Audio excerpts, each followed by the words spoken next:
Toute la vérité, c'est l'émission. La chaîne, c'est Sen TV. L'invité nous vient du Kayor, Nguigis précisément. Nguigis, c'est le territoire d'intronisation de pas mal de 30 damels du Kayor. Aïe Merou Nying. Bonjour.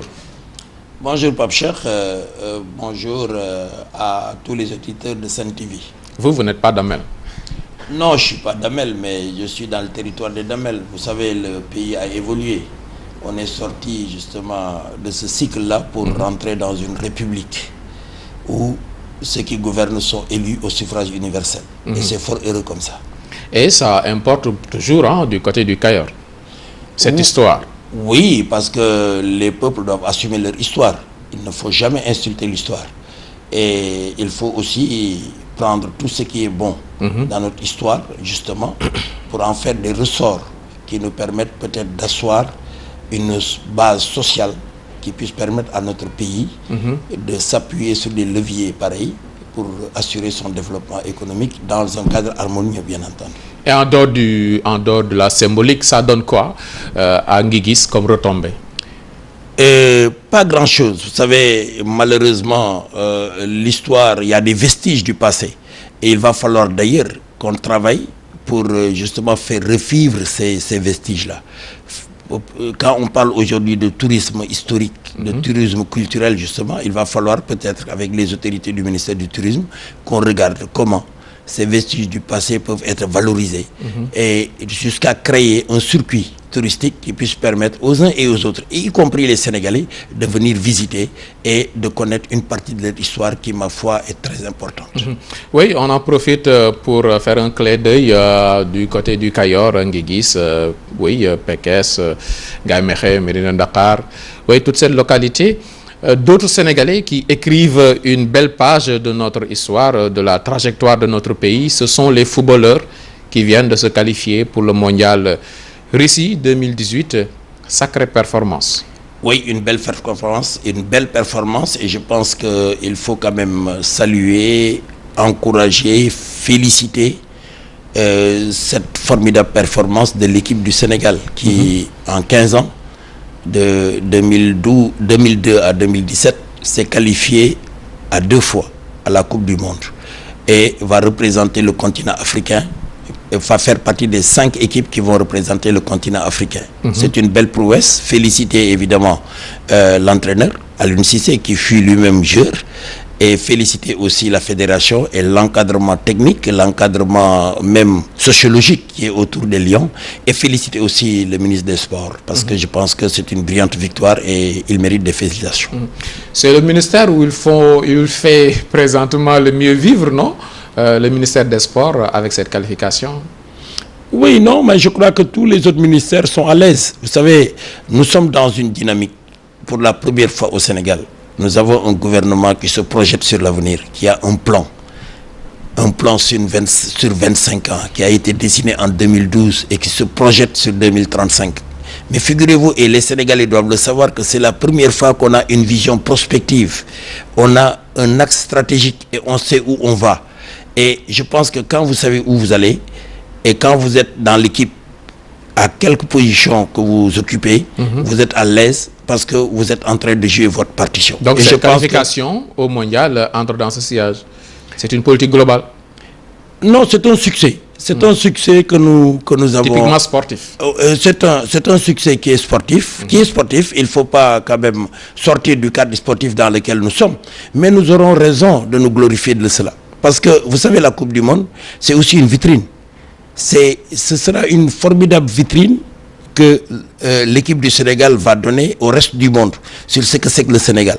Et comme nous avons des ambitions d'être un pays émergent, comme nous avons une ambition de drainer des investissements étrangers, des investissements privés, c'est une excellente chose parce que ça permet au moins de faire focus sur le Sénégal. Et vous savez, quand vous connaissez l'aventure de 2002, il y a beaucoup de gens, il y a beaucoup de pays où le Sénégal n'était pas connu, ou à des niveaux, ou au niveau par exemple des personnes, ils ne connaissaient pas le Sénégal. Si vous dites le Sénégal, ils ne savaient pas le situer. Mais à partir de 2002, ils ont appris à situer le Sénégal sur la carte. Les dividendes politiques pour Macky Sall en tant que président? Mais c'est d'abord dans une atmosphère de victoire. Vous savez, une atmosphère, quand vous êtes dans une atmosphère de victoire, vous êtes requinqué. Il y avait le Sénégal qui gagne sous Abdoulaye Wade, c'était en 2002 avec l'équipe nationale. Cette fois-ci, le slogan, ça peut être quoi? Mais c'est toujours le Sénégal qui gagne. On n'a pas besoin de changer de slogan. Le Sénégal qui gagne, le Sénégal qui se bonifie, le Sénégal qui se consolide. Et voilà. Parce que l'œuvre de Macky Sall n'est pas sortie ex nihilo. Il a fallu partir de Senghor qui a bâti quand même un État, passer par Abdou Diouf qui l'a consolidé, passer par Wade qui a libéré les énergies pour arriver quand même à un Macky Sall qui a osé au moins regarder l'avenir et se projeter sur 25 ans. Et ça, c'est un formidable pari, je vous assure. Oui, un formidable pari, donc une qualification qui peut être un facteur pour un second mandat. Je pense que le second mandat du président Macky Sall ne se déclinera pas à partir simplement d'une victoire, même si ça peut aider. Peut-être que si le Sénégal peut-être que si le Sénégal gagnait la Coupe du Monde, ce serait certainement un facteur déterminant. Mais je crois, comme je l'ai dit, qu'à l'image de tous les autres secteurs de la vie, le Sénégal est en train de bouger. On est en train véritablement d'enregistrer quand même des réussites sur beaucoup de plans. Sur le plan, par exemple, d'abord de la vision, mais sur le plan aussi de l'opérationnalité de cette vision-là, à travers ce que j'appelle moi le taux de croissance sur les 3 dernières années que nous avons et qui dépasse 6%, mais pour la première fois dans l'histoire économique du Sénégal, on enregistre de cette façon-là, en 3 ans successivement, un taux de croissance qui dépasse 7%. Et nous visons 8%, 7% en 2018. 7%, hein? Pas encore 7%. 7%, c'est ce qui est visé en 2018. Et les économistes s'accordent à dire que 7%, c'est trop peu pour matérialiser le plan Sénégal émergent. Je ne le crois pas. Moi, je crois que effectivement, ce qui est visé, c'est d'avoir... Il faut au moins 9%. Pour le Sénégal. Non, ce qui est important, ce n'est pas d'avoir 9%. Si on devait avoir 9% pour retomber à 7%, ce ne serait pas consolidant. Ce qu'il faut, c'est d'avoir une croissance soutenue sur une longue période. La constance. Je suis certain que si nous arrivons à avoir 7% de croissance sur 10 ans, sur une période de 10 ans, les Sénégalais se rendront compte qu'ils sont en train de mettre un pas décisif sur la voie de l'émergence. Oui, la croissance, ça se ressent au niveau des institutions au Sénégal. Oui, le budget 2018 du côté de la présidence, c'est combien déjà? Écoutez, je n'ai pas les chiffres avec moi, je ne veux pas... Ce que je 9 peux dire, milliards. Ce que je peux dire... Plus de 9 milliards. Ce que je peux dire de façon globale, c'est que nous avons un budget de 3 700 milliards, dont 1200 milliards est orienté vers la création d'entreprises, vers l'emploi des jeunes, vers le social. Parce que n'oublions pas que le président de la République a décrété l'année 2018 année à forte orientation sociale. Pourquoi? Parce que quand vous faites de la croissance, vous créez de la richesse. Or, comme le président veut faire un développement inclusif, on ne veut laisser personne au bord de la route, il faut que quand vous créez de la richesse, que cette partie de la richesse-là soit distribuée. C'est pourquoi d'ailleurs, toutes les politiques qu'il est en train de décliner, aussi bien au niveau des bourses familiales, de la CMU, la prise en charge par exemple des enfants quand ils sont malades, beaucoup de problèmes sociaux qui sont pris en compte, et surtout la mise en œuvre du PUDC qui est en train justement de réparer la fracture qu'il y avait entre les villes et les villes de l'intérieur. Tout cela véritablement concourt à une répartition des richesses de façon équitable. Une répartition des richesses. Je me suis donné le plaisir de parcourir un peu le budget de 2018 et je vois des lignes comme Fonds de solidarité africaine, je n'ai pas compris à quoi ça sert foncièrement. Le budget de l'Assemblée nationale également qui reste le même, un peu plus de 17 milliards. La présidence de la République, ça augmente d'année en année. Ça a quitté 4 milliards en 2011 avec l'ancien régime. Ensuite, 8 milliards. Aujourd'hui, on en est à 9 milliards. Oui, la question revient. Vous savez... On ressent la performance au niveau des institutions. Non. La performance, ça, ce n'est qu'un résultat. Moi, je ne veux pas verser dans le populisme, Pape Silla. Moi, je dis que la démocratie a un coût. Les gens qui travaillent, les institutions, qui sont les piliers de notre pays, que ça soit l'Assemblée nationale, la présidence de la République, au Conseil des collectivités territoriales, mais tout ça participe, le gouvernement, tout ça participe à l'organisation d'un État. Il faut savoir ce qu'on veut. Ils sont bien payés, hein? Non, mais ils doivent être bien payés. Vous croyez qu'ils ne doivent pas être bien payés?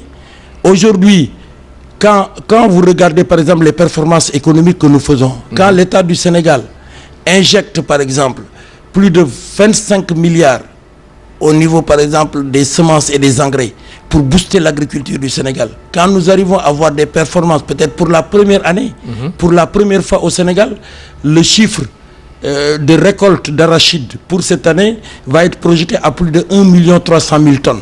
Quand le président de la République, malgré la baisse du cours des oléagineux sur le monde, sur le marché mondial, maintient ce prix à 210 francs pour permettre aux paysans justement d'avoir un juste retour du travail qu'ils ont accompli. Mais je crois que ça, c'est faire un développement inclusif et 210, faire de sorte 210 que, francs. C'est oui, une performance. pour que chaque... Ah non, mais c'est le seul président de la République qui, depuis qu'il est là, n'a jamais baissé le prix d'achat aux producteurs de l'arachide. Tous les autres l'ont fait. Mais éclairer notre lanterne quand même sur des lignes budgétaires comme le Fonds de solidarité africaine. Ça sert à quoi ces types de lignes? Mais vous savez... Où on met pas mal de milliards. Non, vous savez... C'est pour donner des véhicules à la Guinée-Bissau ou... Ah non. Vous savez, non, nous sommes un pays... nous sommes liés par des traités. Nous sommes aussi dans des espaces communautaires.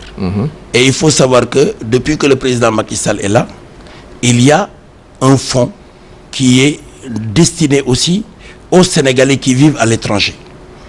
Et dans ces fonds qui sont destinés, qui financent les activités de ces Sénégalais qui vivent à l'étranger, parce que c'est des Sénégalais à part entière. Et vous savez que dans la représentation nationale aujourd'hui, vous avez des députés de la diaspora qui se battent pour justement la prise en charge de nos compatriotes qui participent déjà pour beaucoup dans notre économie, mais qui ont aussi besoin ces Sénégalais-là de participer à l'effort de développement économique qu'on est en train de faire. Et je crois que tout cela, je pense qu'il ne faut pas schématiser en matière budgétaire. Il faut voir les grandes masses. Il faut voir où va l'argent. Il faut regarder que sur le budget de 3700 milliards, il y a 1500 milliards qui sont destinés à l'investissement structurant. C'est ça qui est important. Et c'est ça qui permet justement de voir comment nous sommes en train d'asseoir les bases d'une croissance durable dans notre pays. De l'investissement structurant. Oui, Aymérou Gningue ne veut pas commenter le budget alloué à la présidence de la République. Non. Qui a doublé en 5 ans. Non. Je ne dis pas que je ne vais pas commenter. Doublé, hein. Vous savez. De 4 milliards à 9. Vous savez. Et vous savez, mon cher ami, ce que je suis en train de dire, c'est que la démocratie a un coût. Et je crois que nous, démocrates, nous devons nous entendre là-dessus, que la démocratie a un coût. Quand vous mettez en place un gouvernement, quand vous mettez en place des institutions, il faut que ces institutions-là fonctionnent. Si ces institutions-là ne fonctionnent pas, on est dans l'anarchie la plus totale. Nous sommes dans un pays où chacun doit se retrouver. Mais il ne faut pas aussi dire que, bon, il y a une inflation, par exemple, de dépenses dans tel pire, par exemple, qu'à l'Assemblée. Qu'est-ce qu'un député gagne? Un député au niveau de l'Assemblée nationale, il gagne 1 300 000. C'est quelqu'un qui vote le budget de l'État du Sénégal qui est de 3700 milliards. Vous croyez qu'il ne le mérite pas? Il ne faut pas verser dans ce populisme. Il faut se dire que non, là il est en train de faire son travail. Là n'est pas la question. Il faut apposer le juste prix à chaque travail. Mais bien entendu, parce que tout travail mérite une rémunération. Mais quand même, les Sénégalais ont le droit de comprendre l'origine et la destination de chaque franc CFA, de leur budget. Mais bien entendu, c'est pourquoi d'ailleurs on vote un budget. Parce que dans le budget, il y a effectivement des chapitres et des rubriques et des lignes. Ce qui veut dire que chaque franc qui rentre est là où il rentre, on le dit. C'est pourquoi. C'est parce que nous sommes un État organisé, justement, que nous sommes en train de faire cette session budgétaire. Parce que vous savez que l'État du Sénégal ne peut pas dépasser un seul franc si la loi de finances n'est pas votée. Ça, c'est déjà un critère de transparence en soi. À cela s'ajoute le fait que depuis le référendum de mars 2016, vous savez que l'Assemblée nationale maintenant a le devoir de contrôler les politiques publiques. Non seulement de contrôler l'exécutif, mais de faire une évaluation des politiques publiques pour voir est-ce que l'argent là où on l'a mis c'était vraiment le meilleur investissement qu'on aurait dû faire. Parce que évaluer ne veut pas dire contrôler comment les dépenses ont été faites. Mais regardez même, juger même de l'opportunité de la dépense. Et ce travail est fait. Mais il va être fait. Parce que c'est une disposition maintenant que nous avons et que nous allons faire. Ce n'est pas une mince affaire. Ce n'est pas une mince affaire, bien sûr. Oui, c'est un fait de l'écrire, de l'adopter, de le dire.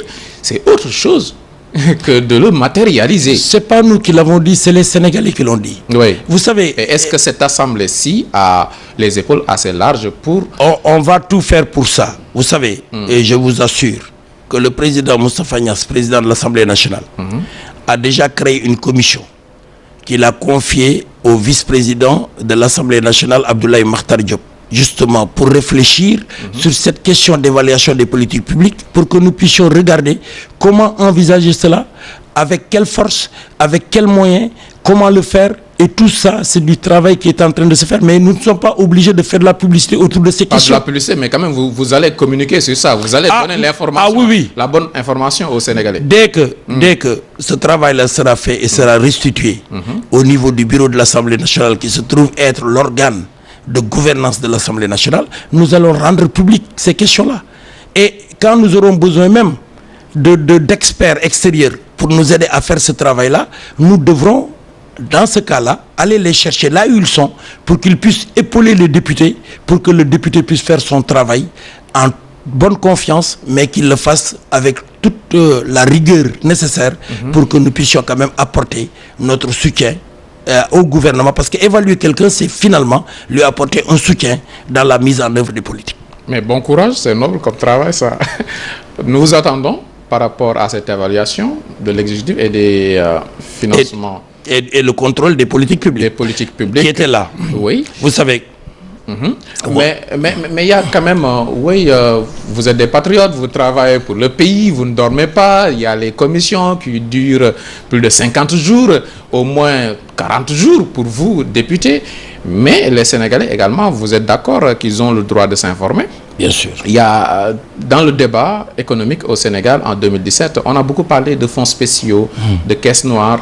Donc, par rapport à la présidence, vous pouvez nous donner le chiffre aujourd'hui pour le président? Honnêtement, je ne connais pas. Et je crois que ce n'est même pas important pour moi. Vous savez, je vais vous dire.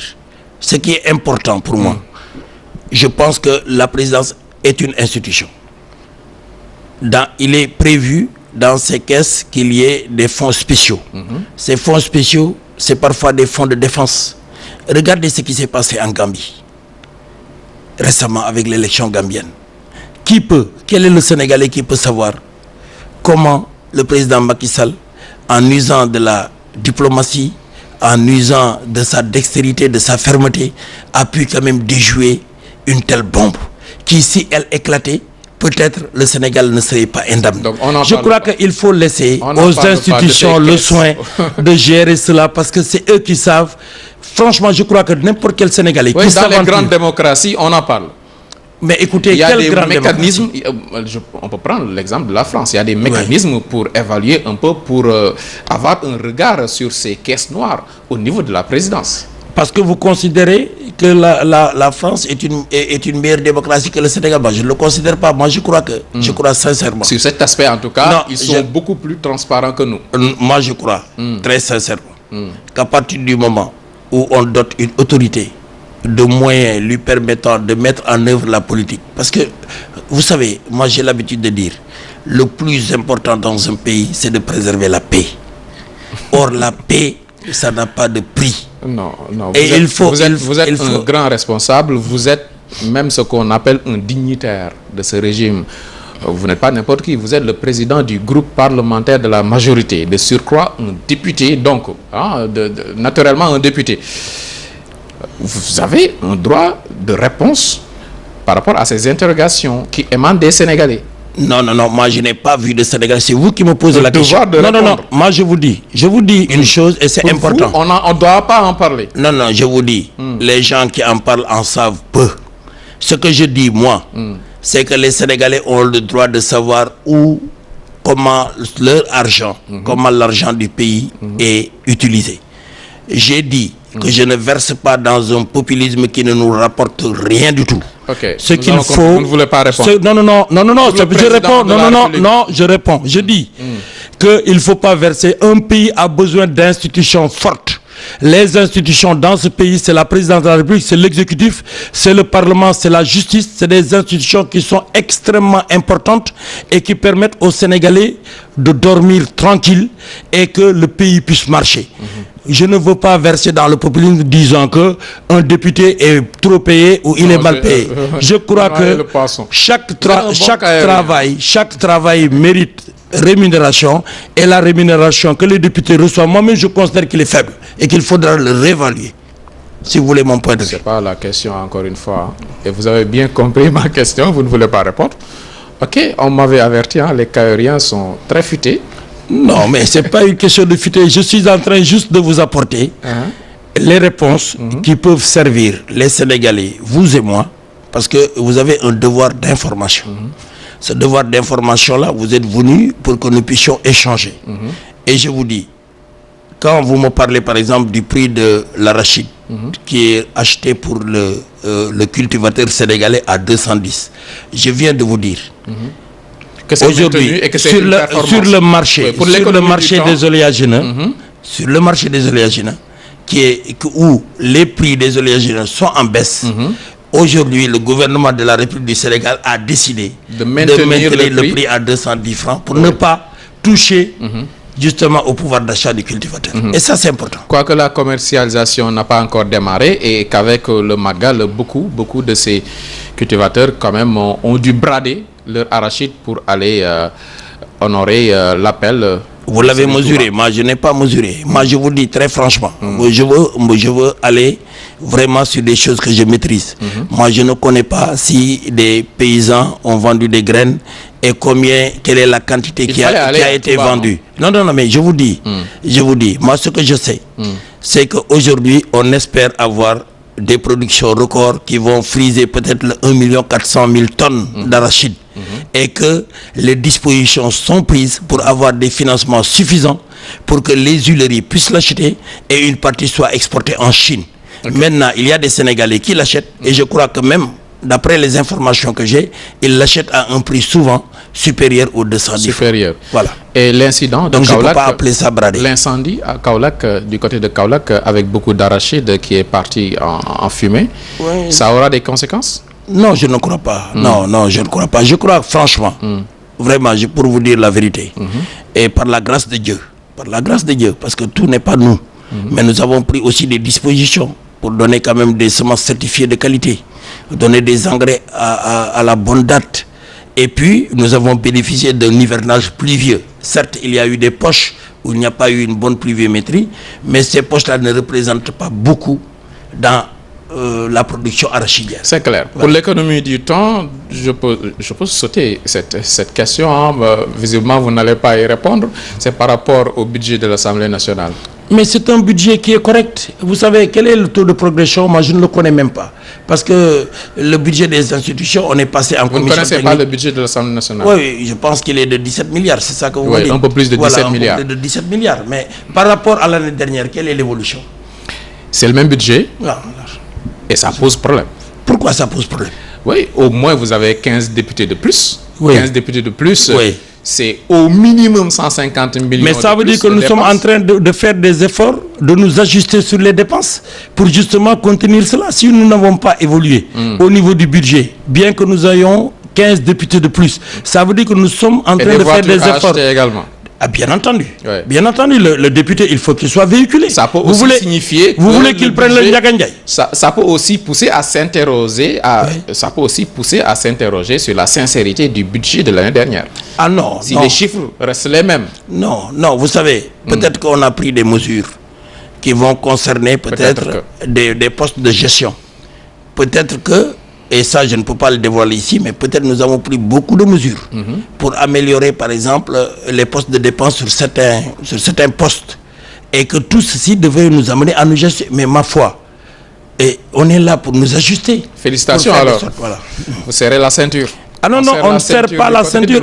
Ce que nous sommes en train de faire, c'est de garder le même budget, bien qu'on ait 15 députés de plus. Et ça, je crois que c'est quelque chose que vous devez saluer. Oui, pour moi, l'esprit profane de journaliste que j'ai, j'arrive pas des fois à lire les chiffres, mais je vois que du côté de la présidence, c'est détaillé. Même la bonne de la présidence, on connaît à travers le budget son salaire annuel, mais au niveau de l'Assemblée, c'est opaque. Ça veut dire que vraiment, vous êtes vraiment dans la caricature. Encore une fois, moi j'aurais aimé que quand nous nous rencontrions, il y a tellement de sujets beaucoup plus importants. Ah bon, c'est pas important l'argent des Sénégalais? Non, il y a un budget pour l'Assemblée nationale, écoutez, 17 milliards. Non, mais... Et là, c'est opaque. Au niveau de la présidence, ah bon, vous dites que c'est opaque? Oui, qu'est-ce qu'il y a? Mais venez, on va vous donner tous les chiffres, monsieur. Écoutez, si vous voulez, vous savez une chose. Est-ce que vous savez que le budget, il est publié? Il est sur le site du ministère des Finances. Attendez, quand on va le voter, quand on va le voter, cette loi de finances, vous allez le trouver dans le net. Et chaque Sénégalais peut y avoir accès, ligne par ligne, pour savoir exactement comment nous dépensons cela. Non, mais c'est comme ça. C'est comme ça, je suis au regret de vous le dire. Il n'y a rien qui est caché. Le budget, il est transparent, il est publié, il est public. Non, donc vous aurez accès à cela. Insister, par exemple, au niveau de la présidence, on peut dire, ok, le président, l'ancien président, oui, le budget qui leur est alloué, c'est ça. Le ministre d'État, la bonne de la présidence, c'est détaillé. Non, vous êtes par rapport au budget et par rapport au bureau de l'Assemblée nationale, rien. C'est vraiment une anecdote, ce que vous êtes en train de dire. Encore une fois, je vous dis, pour le budget de l'Assemblée nationale, vous verrez tous les postes où sont affectées les ressources. Vous les aurez ligne par ligne. Ce sera publié sur le net. Il n'y a rien qui va être gardé. Tout est public dans ce domaine. Crédit quand même. Vous avez votre crédit. Quel crédit? Vous avez un budget, non? Vous, budget en de tant quoi? que président du groupe parlementaire. Non, c'est les présidents de commission qui ont des budgets. Mais vous en avez droit en tant que président de groupe parlementaire. Non. Voilà pourquoi vous ne savez pas comment fonctionnent les institutions. Ah bon? C'est les groupes qui sont des commissions permanentes qui ont des budgets de fonctionnement. Ces budgets de fonctionnement sont directement inscrits sur le budget de l'Assemblée nationale. Et c'est avec ça que ces commissions-là fonctionnent. Un président de groupe n'est qu'un animateur. Je suis là, un homme d'orchestre. Je n'ai pas de crédit.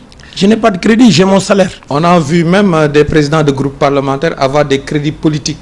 Vous nous dites que... Ah non, moi je ne connais pas ça. Honnêtement, moi je ne connais pas ça. Crédit politique, si vous l'avez vu, dites-moi où vous l'avez vu, qui vous l'a dit, et qu'il vous le dise, et puis qu'on puisse avoir une confrontation. Peut-être qu'il va me donner des tuyaux que moi j'ignore. Ok, vous ignorez. Aïmérou Gningue n'a pas de ligne. Ah non, j'ai pas de ligne. En tant que groupe. Ah non, j'ai pas de ligne en tant que président de groupe parlementaire, ça je peux vous l'assurer. Oui. Ça je peux vous l'assurer. D'accord. Et avant d'aller à la publicité, pendant tout ce temps, oui, vous nous parlez de l'investissement par rapport à ce budget qui gonfle. Pour 2500, oui, c'est important. Oui, et le service de la dette pendant ce temps. Mais le service, il est soutenable. C'est un service, je pense que dans le budget de l'année 2018, c'est un service qui tourne autour de 800 milliards. Mais qu'est-ce que ça représente par rapport même à nos recettes internes? 800 milliards, le Sénégal doit payer 800 milliards en 2018. Oui, en 2018 au Bamo, oui. Nous devons payer 800 milliards. Oui, en termes d'intérêt et de remboursement de capital. C'est une sacrée enveloppe quand même. Ah, mais qu'est-ce que vous voulez, le développement en prix? Vous savez, moi je vous dis encore une fois... En 2011, on en était à moins de 400... Oui, mais oui, 2011, oui, vous me dites 2011, mais écoutez... La moitié en 2011. Oui, moi je connais même pas les chiffres de 2011, mais ce que je suis en train de vous dire, prenez l'exemple d'un chef de famille. Un chef de famille qui a des enfants qui naissent, qui est chez lui et qui décide d'emprunter de l'argent pour construire 2 chambres de plus pour pouvoir loger ses enfants. Tu es d'accord avec moi que c'est un investissement qui est utile pour sa famille. Et que même s'il arrivait à disparaître, ses enfants seraient prêts à rembourser cette dette. Parce que Nit Boudewe, on dit alors est-ce qu'il a des dettes qui va prendre en charge les dettes. Ses enfants seraient prêts à le faire. Ça, c'est un investissement utile. Quand maintenant il s'endette pour aller manger des poulets, et laisser ses enfants manger par exemple du tchèb ketchak, c'est un autre problème. Et vous vous endettez pour faire quoi? pour l'investissement. Qu'avez-vous investi? Qu'est-ce que nous avons investi? Oui. Mais vous n'avez pas vu les autoroutes? On est passé de 37 km d'autoroute pour en 2018 réaliser plus de 400 km d'autoroute. C'est ce que nous sommes en train de faire. Parce que nous allons faire Dakar-Mbour, nous allons faire le Ila Touba, nous allons investir sur le train express. Ça n'a pas encore été budgétisé. Oui, non, mais on parle d'investissement. Qu'est-ce que nous allons investir? Non, mais c'est pas encore budgétisé. Il est en route, vous dites que c'est pas encore budgétisé. Pourquoi vous dites ça? C'est pas la part du Sénégal. Comment ça? Comment ça? Comment vous dites que c'est pas budgétisé? Comment voulez-vous que le Sénégal exécute une dépense qu'elle n'a pas budgétisée? Mais ce n'est pas possible. Donc, parler de cette dette, oui, parler de ces investissements. Des investissements, la nouvelle ville qu'on est en train de faire, le programme qu'on a au niveau, par exemple, du PUDC, qui a consisté à réaliser plus de 250 forages et des châteaux d'eau, n'est-ce pas? Réaliser plus de 400 km de pistes rurales. Mais tout ça, c'est de l'argent, c'est des investissements qui permettent de booster la production. Par les Sénégalais, bien entendu. D'autres générations. Bien entendu. Oui. Et vous me direz, bien entendu, que oui, l'UEMOA nous permet de nous endetter jusqu'à hauteur de 70%. Oui, c'est une aberration. Non, c'est des critères de convergence. Il n'y a pas que nous, vous savez. Prenez un pays comme la France, qui est une référence pour beaucoup de Sénégalais. Mais le taux d'endettement de la France, c'est 110% du PIB. Et qui est une puissance quand même. Non, mais attendez, c'est 110%. Non, on parle en valeur relative. C'est 110% du PIB. Ok. Aïmerou Nying, sur ce plateau de toute la vérité. Une courte pause pour de la pub avant de revenir.